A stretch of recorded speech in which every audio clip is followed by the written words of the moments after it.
Bonsoir et bienvenue dans l'église des révélations.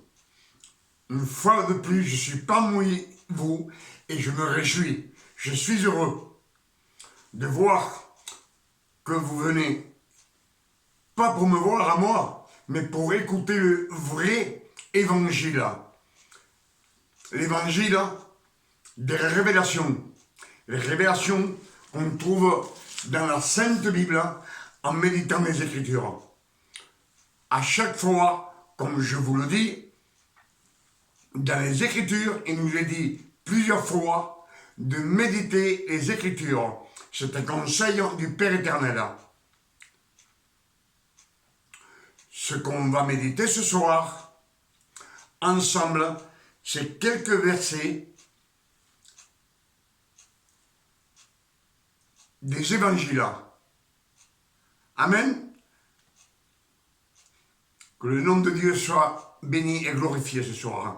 Et que ce message puisse vous bénir. Pour cela, je vous salue au nom de notre Père éternel. Et je vous salue au nom de notre Sauveur Emmanuel, le Christ. Comme je vous le dis à chaque fois, dans les Écritures, nous disent que le vrai nom du Christ, c'est Emmanuel. Emmanuel est un nom hébreu. Et quand on le traduit dans la langue latine, cela nous dit Dieu parmi vous, Dieu parmi nous, que le Père éternel est venu parmi nous dans le corps d'Emmanuel le Christ. Pour cela, Ésaïe 42, verset 1 nous dit « Je vous envoie mon serviteur, en qui j'ai mis mon esprit, mon élu. Il a été élu parmi les hommes de la terre. Il a été élu. Et il nous dit, lui, il annoncera la justice de Dieu dans le monde entier. Amen.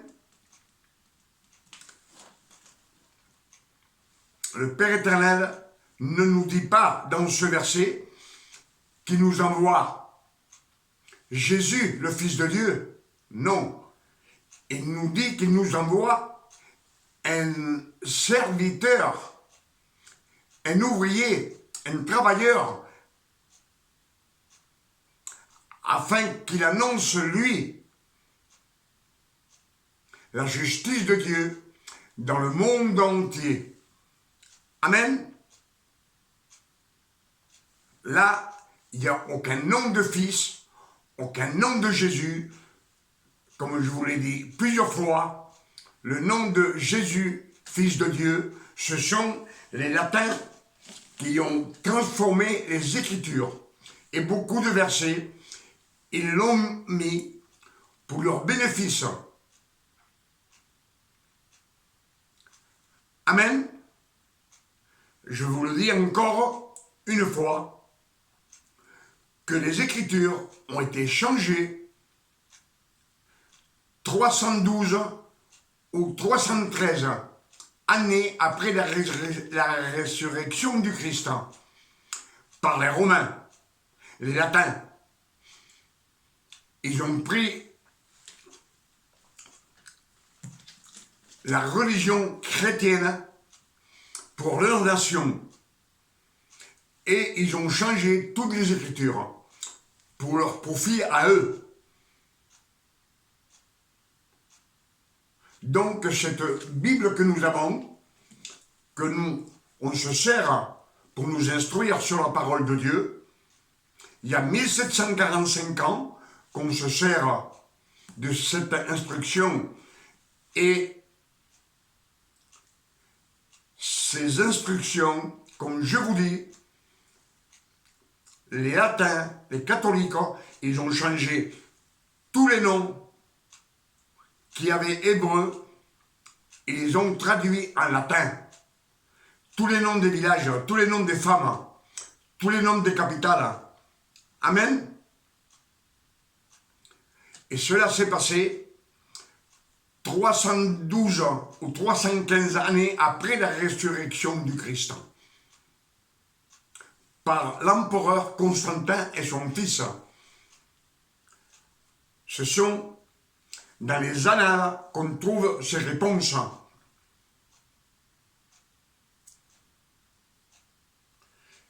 Et quand on lit et on médite les Écritures, comme le Père éternel est omniscient, il sait que dans le futur, ils vont nous changer pour nous perdre, pour perdre sa création. Et alors, dans sa miséricorde, pour ses enfants, pour sa création,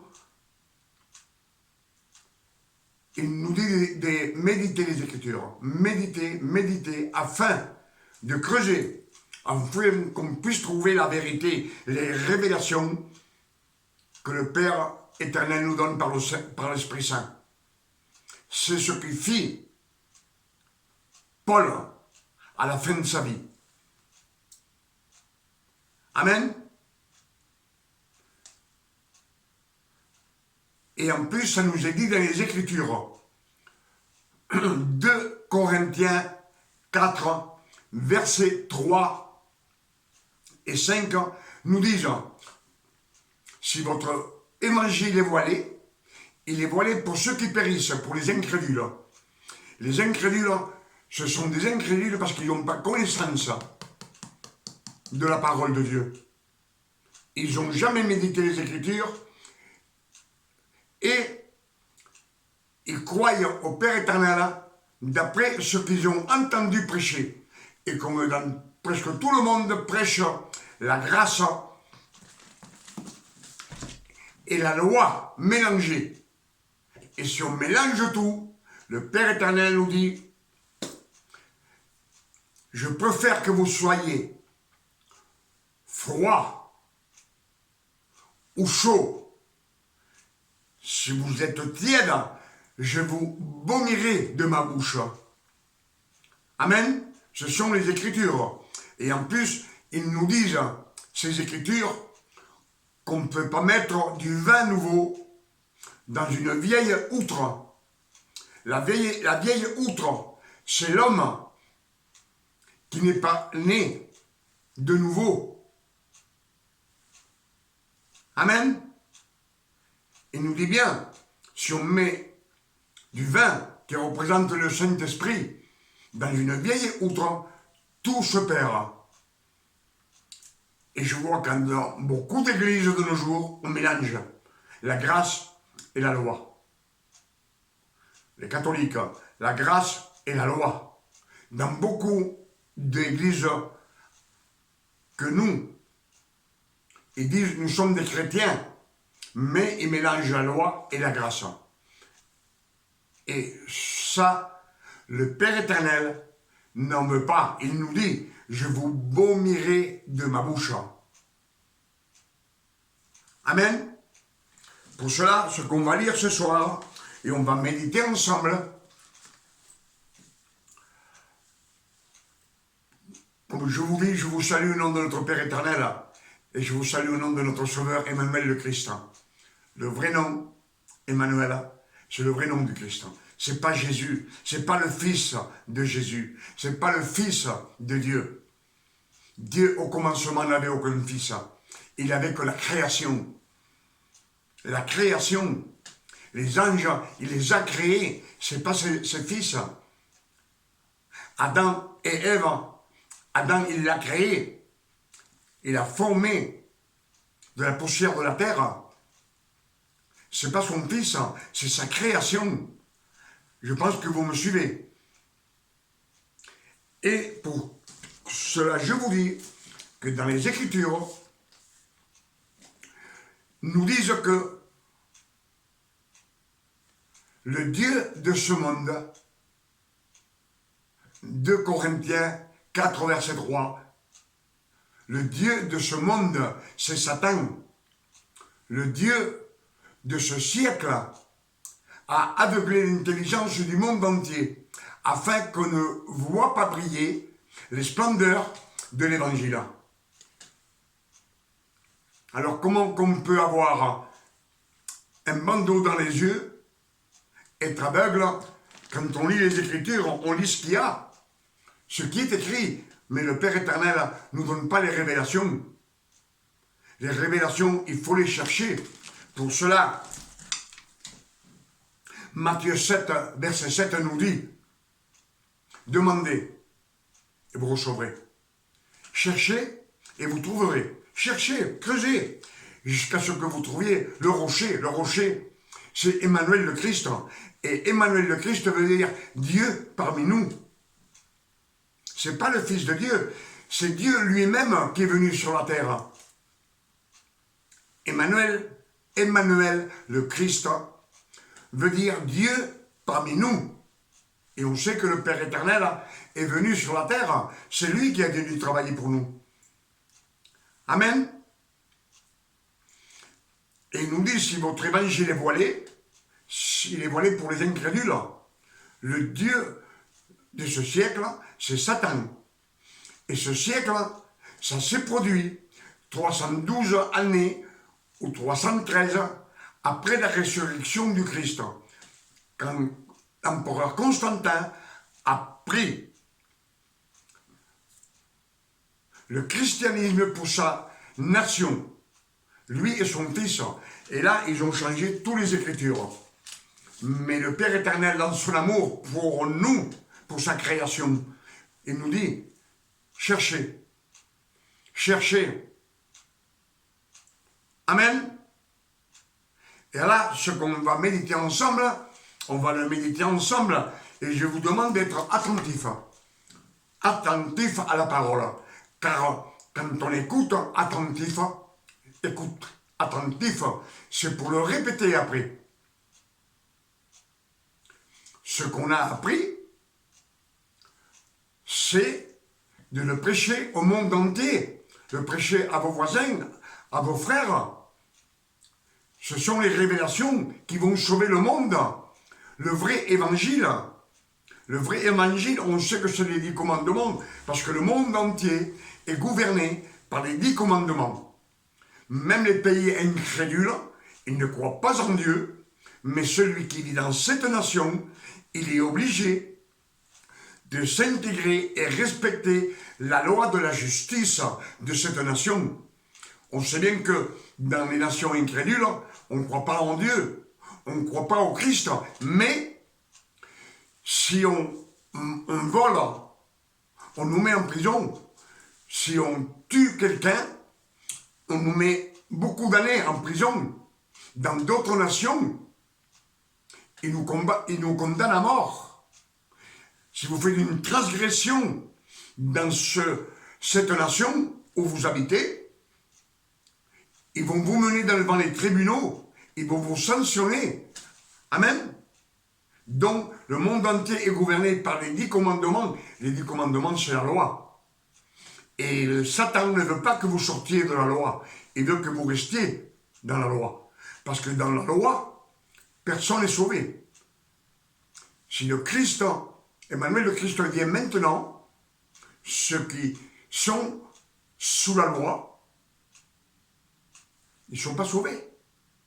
Il nous le dit. Il nous dit à Nicodème.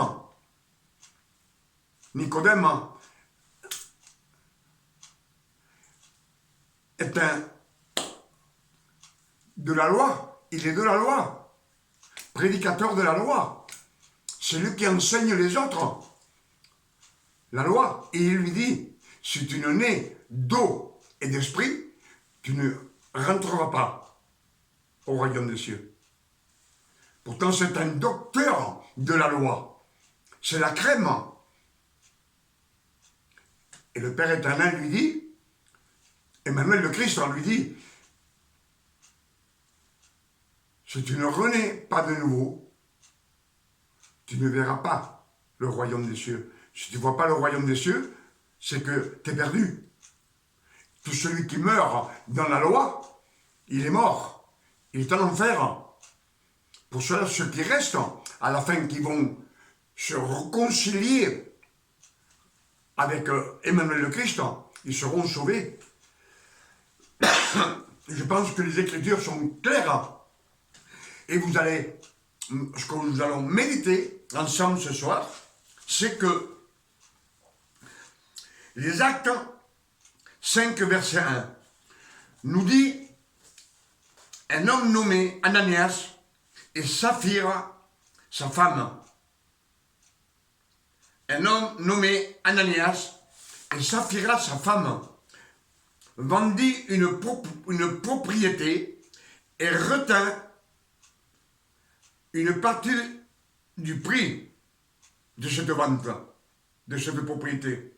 Sa femme le sachant, puis lui et sa femme étaient d'accord. Ils vendirent une propriété et ils gardèrent une moitié de l'argent. Puis Ananias apporta le reste de l'argent et le mit aux pieds de Pierre. Pierre, l'apôtre Pierre. Pierre lui dit, Ananias, pourquoi Satan a-t-il rempli ton cœur au point que tu as menti au Saint-Esprit et que tu aies retenu une partie du prix du champ? Ananias, entendant ces paroles, tomba et expira à l'instant. Soit parce qu'il prit peur, je ne sais pas, la pression peut-être, la peur, mais ils nous disent, Ananias, en entendant ces paroles, tomba et expira. Une grande crainte saisit tous les auditeurs. Tous les auditeurs prirent peur. Tout celui, après qu'il entendit, ils ont appris ce qui est arrivé.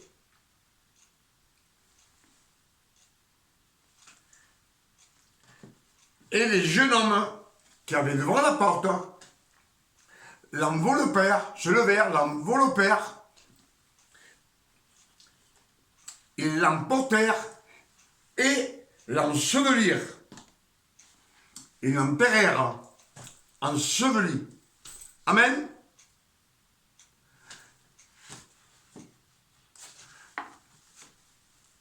Est-ce que dans ce verset, les Actes 5, verset 1, vous les avez lus comme moi? Sûrement, moi aussi, je l'ai lu beaucoup de fois. Mais je n'ai pas eu de révélation. Parce que je l'ai lu en passant et j'ai continué. Je l'ai laissé derrière moi. Mais il y a eu un moment où on le relit. Pour cela, il nous a dit méditer les Écritures. Et on trouve rare comment ça se fait que Pierre fit cela. Quel genre d'homme était Pierre, l'apôtre Pierre? Eh bien, on va voir là, on va voir le genre d'homme qu'était Pierre. Ce verset et cet acte qui est passé, c'est après la résurrection du Christ, beaucoup après. Christ a déjà ressuscité et il est auprès du Père. Amen. Alors, Galates 2, verset 7. Dans une chambre haute, il y avait 120 personnes, et tous furent baptisés du Saint-Esprit.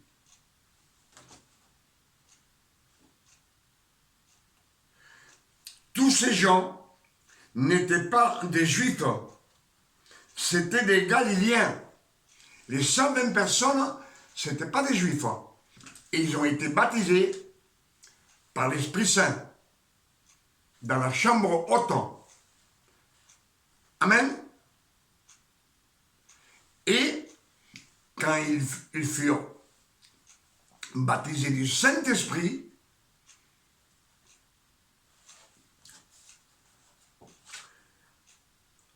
Acte 2, verset 41 nous dit, ceux qui acceptèrent la parole que Pierre prêchait après cela.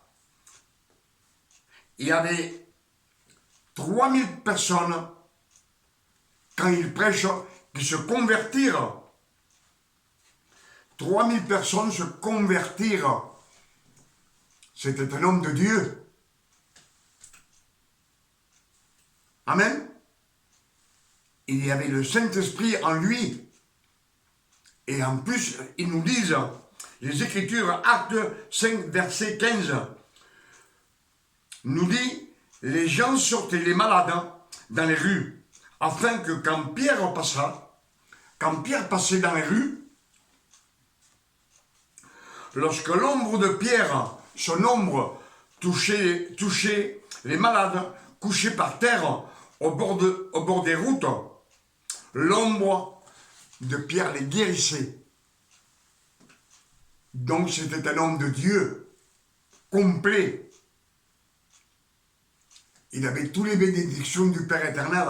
Je ne sais pas si vous me suivez, mais quand Pierre passait dans les rues, qu'il marchait dans les rues, les gens sortaient, des gens malades, il les couchait sur le trottoir, sur le bord des routes, en attendant que l'ombre de Pierre les touche. Ils étaient guéris. Amen. Que le nom de Dieu soit béni et glorifié ce soir. Je vais vous mettre ça dans la tête. Écoute-moi bien. Est-ce que vous croyez qu'un homme comme ça, un homme de cette sanctification que le Père éternel lui a donnée, par grâce, parce qu'on sait que personne ne méritait rien, mais il lui donna le don non mérité. Le nom non mérité. Une faveur que le Père éternel nous fait quand il nous fait renaître de nouveau. Et tout ça s'est passé après la résurrection du Christ. Parce que dans la chambre haute, c'était la Pâque. C'était le mois 5, le mois de mai. En plus, qu'ils ont reçu l'Esprit Saint, baptisé du Saint-Esprit. Et c'était un grand homme de Dieu. Dieu l'a béni, avec beaucoup de bénédictions. Donc, et dans les Actes 5, verset 1 nous dit, un homme nommé Ananias et Saphira, sa femme, vendit une propriété et retint une partie du prix. Sa femme, le sachant, ils étaient d'accord. L'homme et la femme, Ananias et Saphira, étaient d'accord. Puis, Ananias apporta le reste de l'argent et le mit au pied de Pierre. Pierre lui dit, Ananias, pourquoi Satan a-t-il rempli ton cœur au point que tu mentes au Saint-Esprit et que tu aies retenu une partie du prix du champ? Il lui dit, le prix du champ était à toi, tu aurais pu tout le garder pour toi. Pourquoi as-tu menti? Et en entendant ces paroles, Ananias expira. Il tomba mort. Et les jeunes qui étaient devant la porte se levèrent, le prirent, l'enveloppèrent et l'ensevelirent. Est-ce que vous croyez que Pierre, l'apôtre du Père éternel, pouvait faire cela, de cacher ce corps avec préméditation, l'enterrer sans que personne sache rien.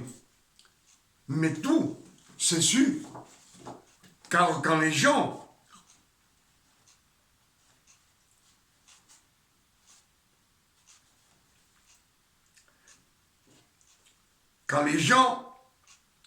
ont appris cela, une grande crainte a saisi tous les auditeurs, tout celui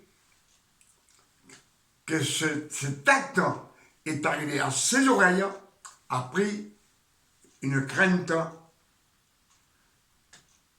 du Père éternel. Et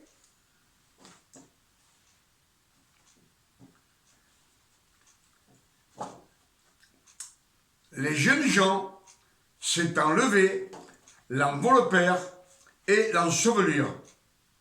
Mais 3 heures après, arrive sa femme. Elle ignore ce qui est arrivé à Ananias. Et Pierre lui pose la même question à Saphira. Et il dit, c'est vrai que vous avez vendu votre propriété à ce prix-là? Et la femme dit oui. Il était d'accord avec son mari. Et Pierre, à ce moment, il lui dit, pour avoir menti, ceux qui ont emporté ton mari t'emporteront à toi aussi. Il vient de prédire sa mort à Saphira. Et elle tomba et expira. Et les jeunes gens qui avaient devant la porte la prirent, ils l'amenèrent et l'ensevelirent. Alors, vous croyez que cet homme Pierre pouvait faire cet acte hypocrite? C'est un acte hypocrite, prémédité, pour trouver la vérité, voir, sachant que son mari est mort, il aurait pu attendre que sa femme vienne, ou ses enfants. On ne sait pas si Ananias et Saphira avaient des enfants. Il aurait pu attendre sa femme qui vienne 3 heures après, et qui veille son mari, et qu'elle pleure pour ce qu'il a perdu son mari. Et non, il n'a pas attendu. Alors moi, je vous dis une chose, sur les Écritures, ce verset-là n'a jamais existé. Ce sont les catholiques qui l'ont écrit, ce verset, qui nous dit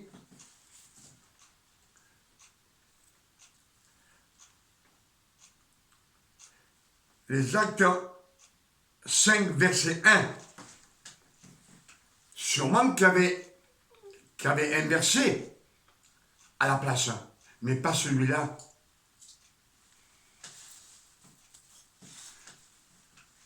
L'apôtre Pierre n'aurait pas pu faire ça. Ça aurait été avant la résurrection du Christ, c'est possible. Mais pas après la résurrection du Christ. Parce que avant la résurrection du Christ, tous les apôtres ne croyaient pas en Jésus. Je dis Jésus, c'est une habitude, mais c'est Emmanuel le Christ, c'était Dieu parmi nous. Et dans le jardin de Gethsémani, quand Emmanuel le Christ s'est offert au peuple juif pour être sacrifié, tous ils l'ont abandonné. Tous ils l'ont abandonné. Amen. Et après la résurrection du Christ, quand ils ont été baptisés du Saint-Esprit, ils ont été adoptés.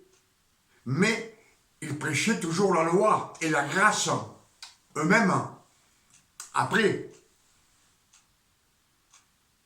quelques années plus tard, il prêchait la grâce, ils ont encore mélangé.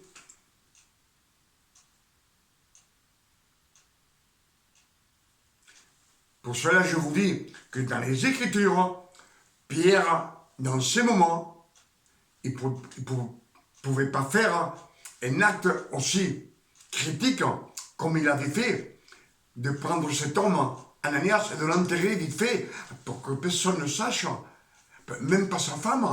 C'est pas possible. Ça, je vous dis une chose, pour un homme de Dieu, tel que Pierre, c'est impossible. Je vous dis, ça aurait été avant la résurrection du Christ, c'est possible. Mais une fois qu'ils ont été baptisés du Saint-Esprit, on sait qu'ils ont prêché la parole. Ils l'ont prêché de droite à gauche, en recevant des coups, en les mettant en prison, en les fouettant. Ils ont été jusqu'à la mort. Ils ne se sont pas repentis. Ils ont marché comme Paul jusqu'à la croix. Ils ont été crucifiés à cause qu'ils portaient la parole du Christ. Alors vous voyez bien que ce verset ne correspond pas au Père éternel. Qui c'est qui les a tués? Ananias et sa femme Saphira. Qui? Le Père éternel? C'est pas vrai, le Père éternel ne tue personne. Le Père éternel est amour. Est amour, il a donné Emmanuel le Christ sur la croix pour pouvoir te sauver à toi et à moi. Il n'allait pas tuer Ananias. Satan, après la résurrection du Christ, n'a aucun pouvoir. Le Christ est monté dans les abîmes. Il lui a enlevé les clés de la mort. Il lui a enlevé toute sa force à Satan. Son autorité, Christ lui a enlevé avec sa sainteté. Tout pouvoir qu'il avait sur les hommes, sur la terre, qu'il pouvait posséder qui il voulait. Après la résurrection du Christ, le Christ est monté dans les abîmes et les a précipités sur la terre. Ils ne peuvent plus monter au ciel.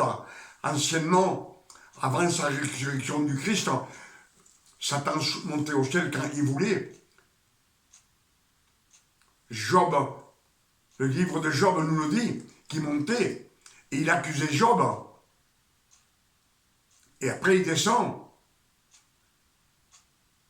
Il combattait avec l'archange Michael pour récupérer le corps de Moïse. Et l'archange Michael ne peut pas avec lui. Il dit, Seigneur, reprends-le. Qu'il reprenne à Satan. Et le Père éternel le fit partir. Il prit le corps de Moïse, il le cacha.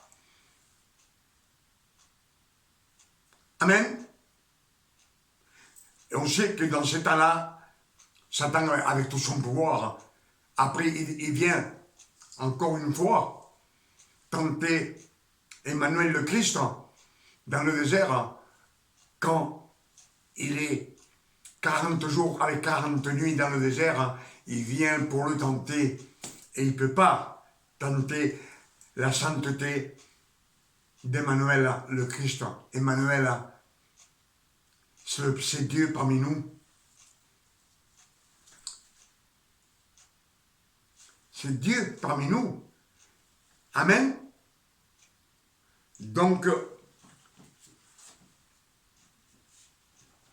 le livre des Actes 5, verset 1, nous dit que l'homme Ananias, ce verset n'était pas écrit dans les Écritures. Ce sont les latins qui ont mis tout ça, parce que comme ils ont menti, Ils ont vendu leur propriété, ils se sont cachés de l'argent. On sait que le mensonge mène à la mort, mais pas comme ça. Pas de cette manière, à l'instant.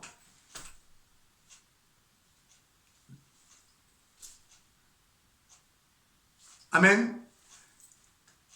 Avec ces versets que le Père nous a donnés ce soir et ces révélations, nous sommes encore dans la Pâque, lundi de Pâques.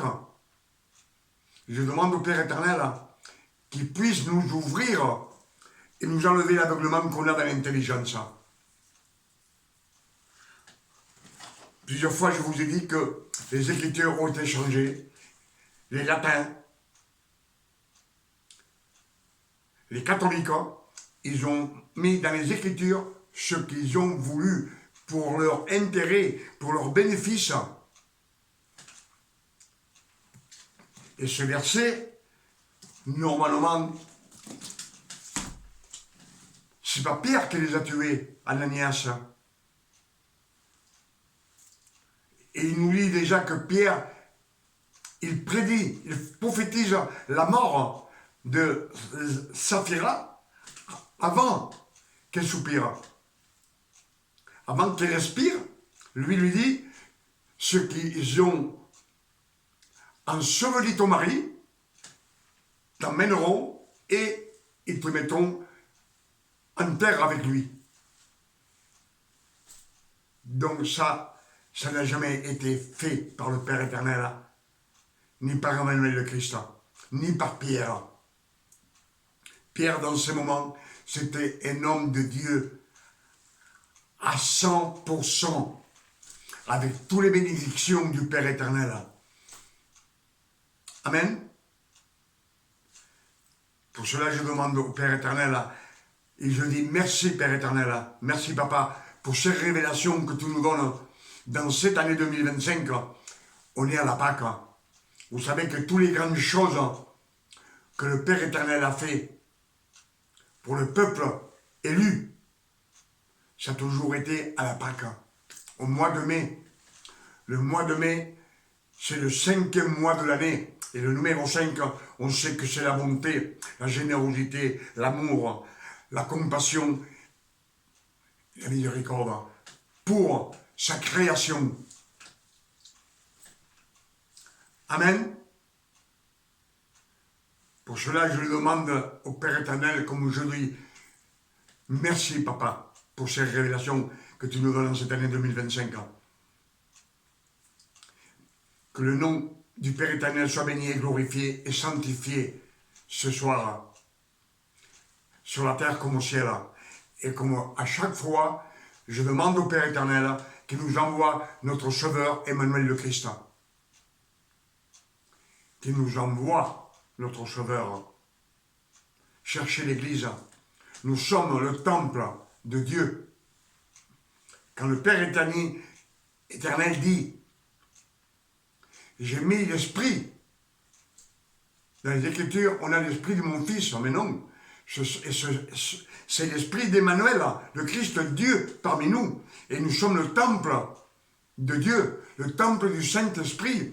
Le temple n'a jamais été au Christ de corps, de chair et de sang. C'était le temple de Dieu. Et Emmanuel veut dire Dieu parmi nous. Isaïe nous dit, 700 ans avant que le Christ naisse, la Vierge aura un fils et on lui donnera le nom d'Emmanuel, Dieu parmi nous. Ésaïe 42, verset 1 nous dit, je vous envoie mon serviteur en qui j'ai mis mon esprit, la parole a été faite chair, et il s'est mis dans le corps de cet homme choisi. C'est un homme choisi parmi tous les hommes de la terre, comme il a choisi Moïse, comme il a choisi Aaron, comme il a choisi Josué, comme il a choisi les prophètes. Ce sont tous des ouvriers. Ce n'est pas des fils, ce sont des ouvriers, des travailleurs. Dieu s'est servi de tous ces hommes pour récupérer la création. Et beaucoup de femmes aussi. Amen. avec ces quelques paroles, je demande au Père éternel, pour vous et pour moi, je demande ça au nom de notre Sauveur Emmanuel le Christ, qui nous donne une nuit de repos, de tranquillité, de paix, de santé, comme le Père éternel donne à ses enfants, à ses fils. Les fils de Dieu, on a été adoptés par sa grâce, par la sainteté d'Emmanuel le Christ, on a été adoptés. Nous sommes sa création et par la grâce d'Emmanuel le Christ, il nous a adoptés comme fils. Et si nous sommes fils, nous sommes héritiers du Père éternel. Nous ne sommes plus serviteurs, nous ne sommes plus disciples, nous sommes des fils du Père éternel. Il nous a rachetés de la mort, il nous a rachetés de la loi, afin qu'on vive libre. Libre.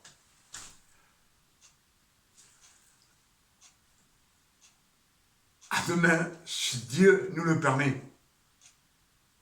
Si le Père éternel nous le permet, je vous dis à demain. Mais, comme on est encore dans l'année 2025, c'est l'année des révélations. À gogo, le Père éternel nous gâte de révélations de la vérité. La vérité, celle qui va nous mener auprès du Père éternel. Pour cela, Jean 8, verset 12, nous dit « Je suis la lumière du monde. Celui qui me suit ne marchera jamais dans les ténèbres, mais il aura la lumière de la vie. » La lumière, dans la lumière, on voit. Quand on est éclairé par le Père éternel, on voit les Écritures, on voit les révélations. Dans les ténèbres, on ne voit rien. Dans les ténèbres, tout, on est dans l'aveuglement. Amen. Que Dieu vous bénisse et vous garde ce soir et demain et toute votre vie. C'est ce que je demande au Père éternel pour vous, pour moi, pour vos enfants, pour vos familles, et pour moi, pour ma famille, pour mes enfants, et pour tous mes frères et sœurs en Christ. Amen.